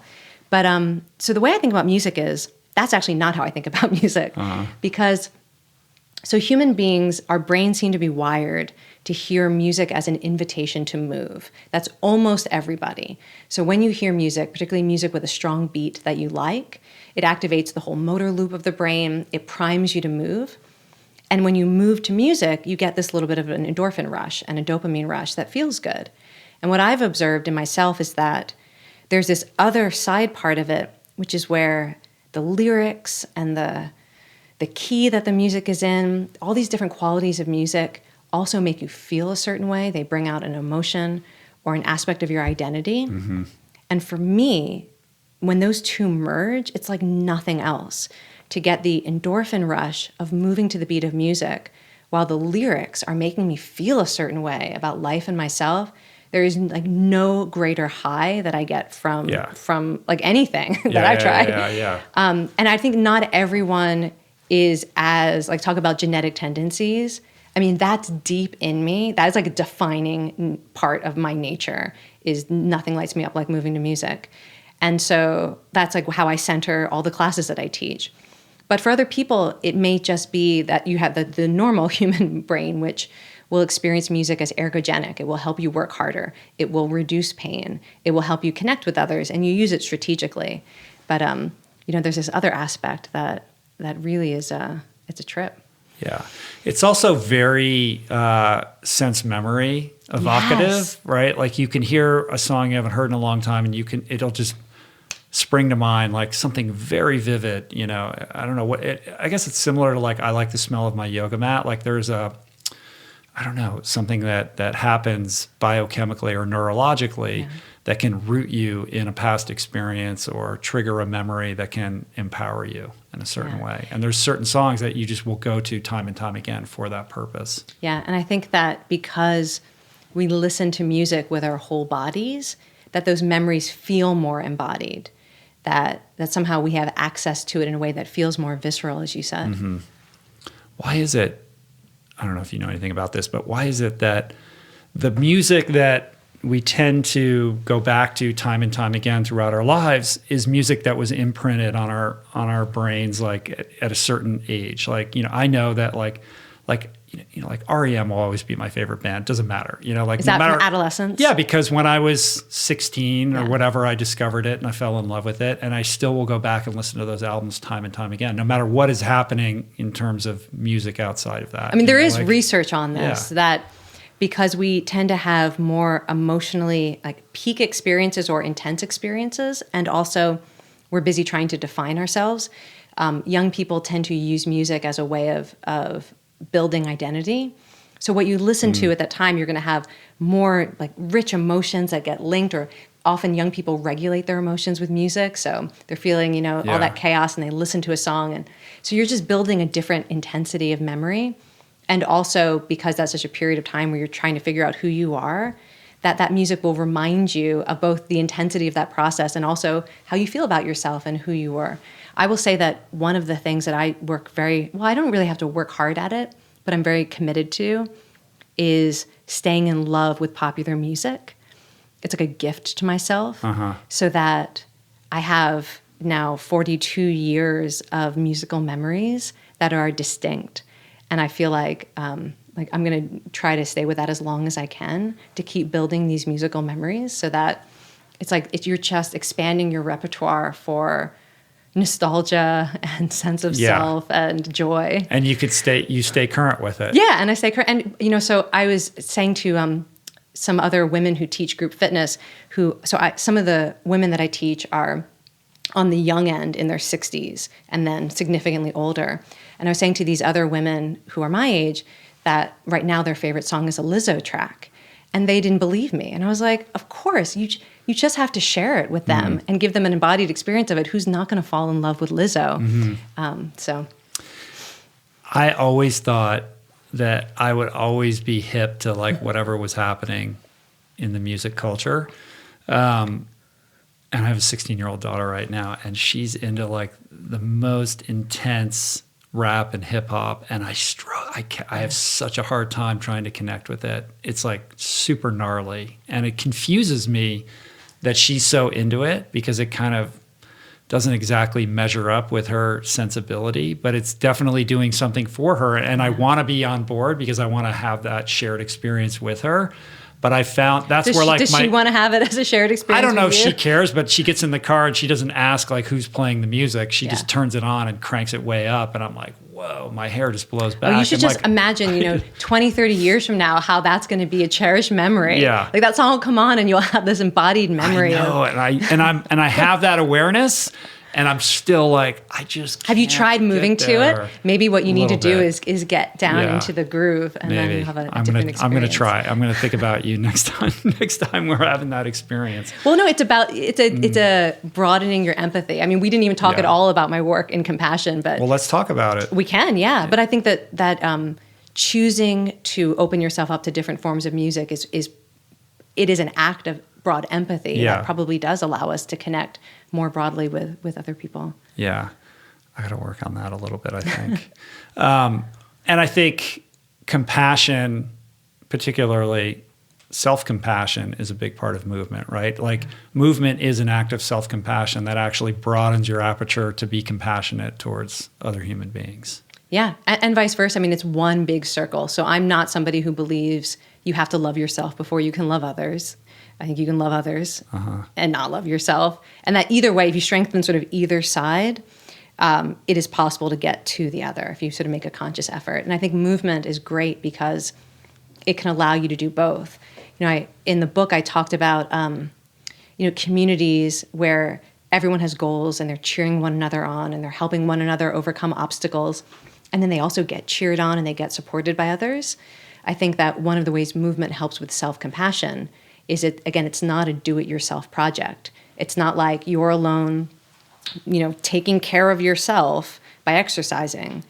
Part of what makes it an act of self-compassion is put yourself in environments where people are going to be happy to see you. Put yourself in environments where someone will help you out when you need help. That you start to practice also opening to the compassion that's available to you in ways that may seem very small, but actually are meaningful to allow yourself to be open in that way. And again, to also, at every level, to think about gratitude to your body for what it can do. And there are many ways that it can bring out. Yeah, receiving the compassion. Sometimes that's hard. It is. I think that is self-compassion is a very trendy topic right now. And the one thing I think people are missing is that self-compassion means you believe that you, yourself, are deserving of compassion. And sometimes the source is you, and you can say nice things to yourself, and you can practice self-care. But a big part of self-compassion is, okay, who else cares about you? And can you believe that other people care about you? And can you be transparent about your suffering so that they can help you? That is less discussed as a critical self-compassionate skill. Yeah. And we sometimes turn self-compassion into this project, like, go into your compassion closet. Don't be a burden on anyone else. You should be able to deal with your own pain and suffering by being self-compassionate. Yeah, but when it comes to receiving that from other people, the instinct that I have is that that's indulgent or it's burdensome to other people, right? Why should I have to involve them in my project of self-efficacy? Yeah, and that sort of inner voice is not really any different than the inner voice that might say, the voice of self-criticism, like you're so dumb, why did you do that? You'll never change. That these are all voices we have that are barriers to compassion. They aren't correct, but they are pervasive. And I think that when, I mentioned that compassion is a big circle. And so to unlock self-compassion, we often need to put ourselves in the presence of compassion that is not generated by ourselves. Like we need to see other people helping other people. Maybe we just need to be a witness to compassion in the world. We need to feel that we ourselves are capable of helping others or caring for others, so that we sense ourselves as having something of value and we notice how good it feels, so that we can imagine if we let a friend or family member help us, maybe that feels good for them too, that it's not a burden, because we've experienced that it's not a burden when we care for someone we love and don't want to suffer. So there's it's almost like we don't want to get too myopic about the one part of compassion that is most critical, and to put ourselves in this big system of compassion that is bigger than ourselves, but includes ourselves. I think that's super important. It's something that's been very difficult for me to learn. I know the way that I was raised, and maybe it's a generational thing or just my personal experience, but it's sort of like, check yourself, like don't bother other people with your problems, like solve it on your own. If you need to seek help, fine, but don't go around, like trying to enlist all these other people in whatever it is that you're trying to work out within yourself. Yeah. I mean, that was how I was raised too. It was considered a virtue to not be a burden and to just take care of it yourself. And I think that there's a way to honor some part of that impulse towards agency and, and autonomy, while at the same time recognizing how fundamentally interdependent we are. That's just not how we work as human beings. You can't do it all yourself. And it would make other people miserable. Can you imagine if nobody ever depended, like nobody wanted to listen to this podcast, nobody cared if you got up in the morning? We don't want that existence either. Well, it's an illusion anyway. Yeah. We're all interdependent. And I think that we walk around, when you're talking about stories we tell ourselves, like we tell ourselves that these other people that we mythologize or look up to have done it all on their own. And that if we want to measure up, we have to do the same. And it's a lie, it's a lie. And I think it requires, you have to marshal courage in order to be vulnerable, but ultimately when you do that, you realize that's actually a strength and not a weakness. And you have to, I think you have to do it in order to realize or to overcome that counter programming. And to recognize that they aren't inconsistent. I mean, when we were talking about the ultra world, and what I learned from observing it was that there was no like ceiling effect. The inner strength was just up, up, up, up, up. And the interdependence was up, up, up, up, up. And that's how people do incredible things. Right. It's not like if you accept help, you are weaker and not still calling on the same inner resources. It's just... But you didn't see that until you dove into it deeply, because on the surface... Because I was too busy thinking... Well, it just looks like these people are all doing it on their own. Yeah. I mean, I didn't know anything about it, except, the occasional horror story that I might like see. I didn't even write about this in the book, but I did this whole interview process asking people about their DNFs. And I heard so many incredible stories, and I kind of regret I didn't find a way to put that in the book somewhere. But these amazing experiences people had of failing at ultra endurance events, and what they learned from it and why it was meaningful. And that was a fascinating part of the psychology too, because I feel like that it also is, it's such a perfect analogy for life. In what way? In other words, how they grappled with, quote unquote failure and used it to fuel better performances later, or what aspect of that? No, that it was it felt like a tremendous act of self-compassion. One woman was talking about the moment of having to acknowledge that the injury she had reactivated, she literally couldn't finish, and she was going to accept that and still honor everything she had done and have a sense of this as a meaningful journey. And, another person talked about choosing not to finish to help another participant who was sick and couldn't finish. And that felt like the best decision she could make, that she was now a part of this other person's journey. Right. where that person wasn't alone in it. I know there were lots of interesting stories where you see how people make meaning and find compassion and self-compassion, even in a moment that looks like objective failure. And it was, again, I think it's part of, if you think the only thing you can, like, if you think you have to keep getting better, I mean, this is one of the I think mistakes people make about movement, is because when we're younger, we think it's about mastery and always getting better. But you know, in the book, I talk about the people with Parkinson's disease who are taking dance classes at Juilliard. Yeah. They are not taking dance classes at Juilliard to perform at Lincoln Center. That they are there because that movement allows them to access some joy and part of themselves. And I feel like the DNF somehow, it was also reflecting that part of movement, that you don't always have to get better. You could be getting increasingly worse until, like the people in hospice care who are still moving.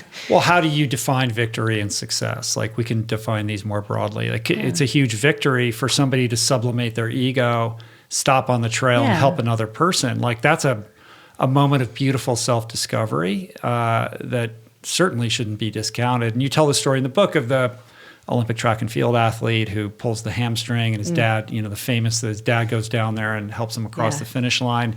And that becomes a story that transcends whoever won that race that day, right? And I think, you know, the ultra world is, you know, there's tons of those kinds of stories there. All right, well, I want to bring the focus back on to New Year's resolutions. And I think one thing that happens with a lot of people is they're faced with this decision of like, oh, I have this goal, I want to do this thing. Do I just go whole hog, all in overnight, or do I take little bites out of this and do it slowly in a way that doesn't completely, you know, upend my entire lifestyle? I'm mystified by people who believe there's an answer to that question. Of course, but it depends. You must get that question every day, though. And the thing is you start where you are, and you do what you can do, and you do it in the way that feels like the right way to do it for you. And whichever path you choose, you don't tell yourself, that's it, or I failed. Like, you know, there's some people who will take the baby steps. They get that goal down to the tiny thing they can do tomorrow and feel successful. And then they find that they don't actually feel successful because they don't see the benefit of it, or it doesn't have a deep meaning to them. So you should give yourself permission. Okay, you need to go harder on this. What's the version of this that when you finally get to do it, you're going to feel like that's a triumph? And then you give yourself as much time as you need to get to that point. If you feel like you want to go all in and then you find out a month later this is not working the way you had intended, that it was a learning experience. I think people shouldn't believe that there are these tricks to behavior change that are beyond what your intuition can lead you to if you are clear about what you care about and you're willing to experiment and not give up the first time it doesn't go as planned. Right. I think that's super wise. I think that these things are all about getting caught up in some kind of future tripping or tripping over, you know, stories that we tell ourselves about the past, right? And the truth is all we have is what we're doing right now. And I kind of love the way 12-step does it. It's just like you don't have to worry about whether you're going to stay sober for 10 years. Like, what are you doing right now? Are you going to drink? Is your head going to hit the pillow tonight? Are you going to drink before you go to sleep tonight? Like, that's all you got to worry about, right? Like those tiny imperceptible things that in the grand scheme of things seem small, but actually are the levers that move everything. Yeah, and I think, you know, one example I often think about, so one of the most difficult things to do is to quit smoking. There are some people who can do it cold turkey. And I've talked to people who they made that decision and they just did it. And for whatever reason, it worked for them. It was an aha moment. But there's research showing that if you can delay the first cigarette of the day by 5 or 10 minutes, that increases your chance of quitting. So like that seems totally possible. Delay the first cigarette by 5 minutes. And that's something you could choose to do tomorrow. And to know that both of those are pathways to the same place. And you don't always know at first which one's going to work for you. And there's a million paths in the middle that look like something else. Yeah. Do you know Dr. Judd Brewer? Yes. Yeah, I saw the interview that you did. Oh, you did? Yeah. But he's an amazing He's work. great. And he talks about being curious rather than like hard on yourself or making judgment calls about these things. Like, can you be curious about that craving? Can you lean into it and try to learn about yourself by virtue of it and kind of suspend your judgments around it? That idea of surfing the urge is something that when I talk to people about what has been most useful that has come out of this integration of science and contemplative traditions, of all the ideas, because that's a lot of the ideas I talk about, they sort of are that merging of both worlds. And that idea gets mentioned all the time, this idea that you can have an inner impulse that is telling you, you have to do this thing, because what you're feeling right now is you cannot tolerate it. You need to give in, or you need to say this thing that you're thinking, or you need to buy that, whatever it is. That there's a process by which you can pay attention to it, trust that it will not overwhelm you, that you can ride it out, and that you can broaden your attention to your values or your goals. I mean, that it works for everything. It's not just, initially how it was studied for things like cravings. Yeah, pay attention. It's mindfulness, really. All right, so we got to round this up here in a minute, but I want to leave people with some insights or perhaps a little bit of a cheat sheet as they begin to kind of map out their 2020. And I'm thinking about the person who is sitting there saying, I hear everything you're saying, but I just like, when I think about movement, I just can't get my head around it. I've never moved my body before. Every instinct is telling me that I can't do it or that it's not agreeable with me. So how do we cajole that individual into kind of rejiggering how they're thinking about this? So one approach is to think about the forms of movement that most reliably make people feel better. And one is to go outdoors, go for a walk if you can walk, or whatever that version is for your body. That is very likely to have a positive effect. And moving to music is another one. Or to do something that feels like play, whether it's with kids or an animal or, in a sport. And or to do something with your body that feels useful, like gardening or some sort of like labor that feels productive. In the book, I write about this one community that pairs exercise with community service projects, which is, by the way, the only form of exercise that my mother will do. Right? For some people, the movement has to have a purpose. Like planting trees or something. Yeah, or cleaning or helping people. Yeah. So I feel like, there are certain things where just try. Like, are you so convinced that this will be miserable? Like, have you tried going out for a walk someplace where you can have some fresh air? Have you tried putting on a song you love when nobody's watching and just see what movement comes out of you? That there are these little experiments you can do where, because you're a human being, even if you have what looks like a barrier, even if you live with chronic pain or you have a disability or you're struggling with depression, even in all those contexts, most people benefit from simple forms of movement. The other thing I would say, which is that's like the delay your cigarette, by 10 minutes approach. But I often will tell people, like, what's the movement that inspires you? What's the thing you said, oh, I could never do that? That if you rethought it and said, well, maybe I could, to set that kind of, that possibility of a new version of you that you haven't expressed yet, but you sense might be in you, and to do that thing, because I feel like that's where often it's taking that bolder step of like, I've never been a runner, but I've always admired runners, or I danced when I was younger and I haven't danced in 3 decades, but what would that feel like to be free in that way again? To go to the thing that feels like you just want to be that person in movement. Yeah, it's beautifully put. I think another big part of it, and you talk about this in the book, is engendering the community aspect of it, like enlist a friend or a buddy or create accountability and community around this so that you're not doing it alone. And you have to report to somebody, like in a good way and a bad way. Like if you don't show up, they're going to give you shit. But if you do show up, they're going to be there and you're going to be with your friend. Yeah, and to know that when you move with other people, you build community. Like that's the other part of it too. Sometimes I'll tell people, if you show up somewhere and you kind of like how it feels, but nobody smiled at you that first time, or like you didn't feel like you immediately belonged and you have all these amazing connections, that when you show up over time, one of the most consistent things that happens is you form communities.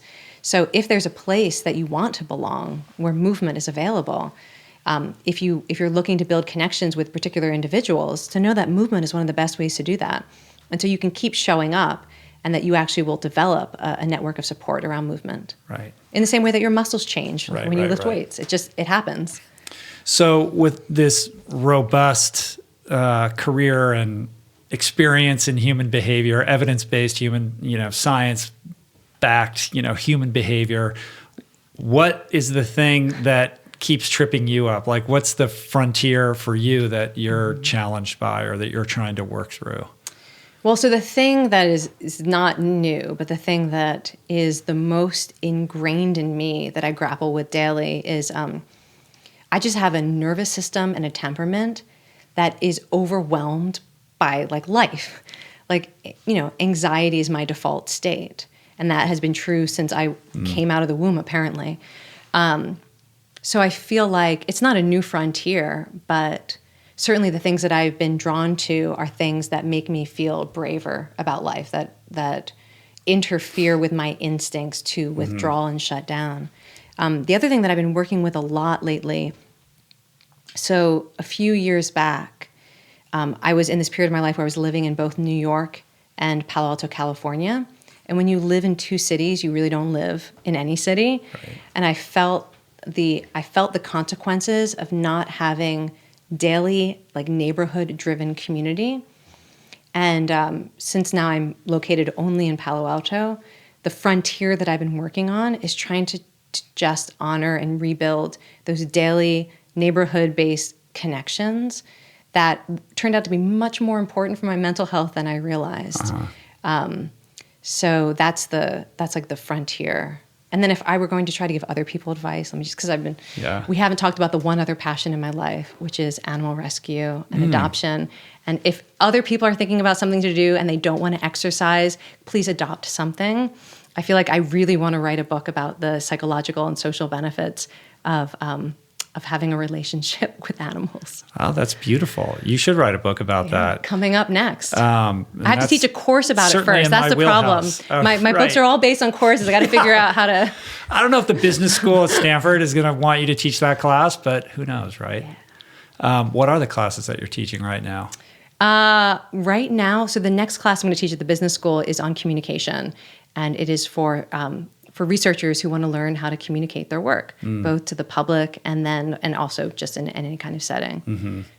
Super important. Coming from the person who has 21 million views on their TED Is it Talk. up to that now? Yeah, I checked it really? this morning. Wow. That's crazy. Yeah. It's got to be one of the most watched TED Talks at this point. It is, and I honestly didn't think people were going to see it. Why is that? I don't know. It was at the main TED stage, though, right? It was, but I gave that talk in 2013, and I don't know that it felt lower stakes to me than it turned out to be. Because? I didn't think that as many people were going to see it as did. I didn't do that whole process that most people do, like the intense preparation and hiring a coach and a stylist. I just treated it like it was based on a lecture that I gave to my introduction to psychology class at Stanford. It was like an excerpt from my Psych 1 lecture, and I just sort of treated it like that. Wow. Well, maybe that's why it worked. Yeah. I don't know. Are you going to do another one? I don't think so. No, that was it? Unless they let me lead a movement experience. Yeah. Well, that would be a cool follow-up. But you've got to be on the road quite a bit, doing talks and that kind of thing. Yes. And so one of the things I'm trying to do is less of that, to make the choice to not have to sub out one of my movement classes in order to be on the road speaking to a crowd of thousands of people. Right. I've decided right now that is values inconsistent for me, and to make the choice to stay local. Right. And where is your curiosity taking you now? I am reading. So I'm thinking about the answer to that question for me is the science that I'm reading a lot of. And I am reading two types of science. More like when I get the Google alerts, I'm more likely to click on all the abstracts than I get Google alerts for so many different topics. So you're just on PubMed all day. Yeah. Yeah. Okay. One is the default mode. I'm still fascinated by that, how the human brain operates by default when left to its own devices. I've been fascinated by that for years. And the research on that, I feel like it's one of those areas where every day there's something else fascinating. Like now, well, the default mode network is sort of like the new microbiome. Like suddenly everyone's talking about it. They weren't talking about it even a couple of years ago, but now it keeps coming up a lot. Yeah. So I think that's... And the other is compassion, smart. because I'm still so interested in how do we deepen and broaden our compassion. And there's just a lot of research right now. A lot of it is practical and applied. So people who engage in helping and are around a lot of suffering, how do they sustain strong compassion that is not draining and traumatizing? And there's a lot of research right now, whether it's in healthcare, rescue workers, or social work.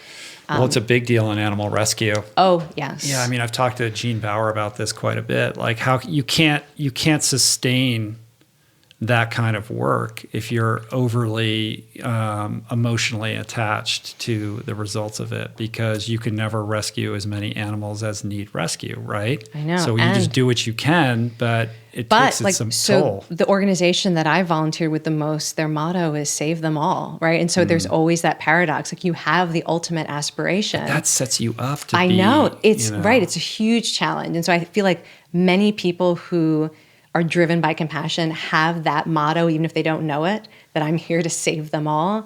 And then on that day-to-day basis, you are confronted by what Parker Palmer calls the tragic gap. There's your aspiration, and there's where you actually are, and you're staring into this chasm of the tragic gap between reality and your aspirations. And so part of sustainable compassion is figuring out how do you find a sense of compassion satisfaction in the middle of that tragic gap. That would be a very interesting book. Yeah. I think because there's a lot of, people who are activists or feel strongly about certain things in certain ways who've devoted their lives to causes. And there is there's a huge, sort of psychological downstream, kind of damage that comes with that. Yeah. You're nodding. Yeah. All right. Maybe the next book. Maybe the next. Cool. Well, I love the book, The Joy of Movement. You did an amazing job. I think this is going to help like a lot of people. So congratulations on this.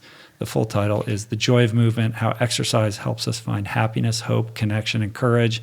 And if you want to hear the full story behind the subtitle, you break it all down on your website and you have pictures and it's very fun. And you're easy to find on the internet as well. Just kellymcgonigal.com and at Kelly McGonigal on all the places. Yeah, most of them. Yeah, all that stuff. And I assume you're going to do a big full-blown book tour extravaganza. I don't know, because I also want to stay local, but I do have my first book event planned in New York City where we are going to have a little conversation and then a movement experience and then a dance party. And I'm hoping that any place I travel to, we're going to find a way to connect people to communities of movement where they are. So that's my goal. Cool. Exciting. So you'll put that up on your website, like your schedule and all that kind of stuff. All right, cool. Well, thank you so much, Kelly. Thank you. Appreciate talking to you. Awesome. Come back and talk to me again. I feel like there's a lot more stuff we could talk about. So cool. All right. Peace.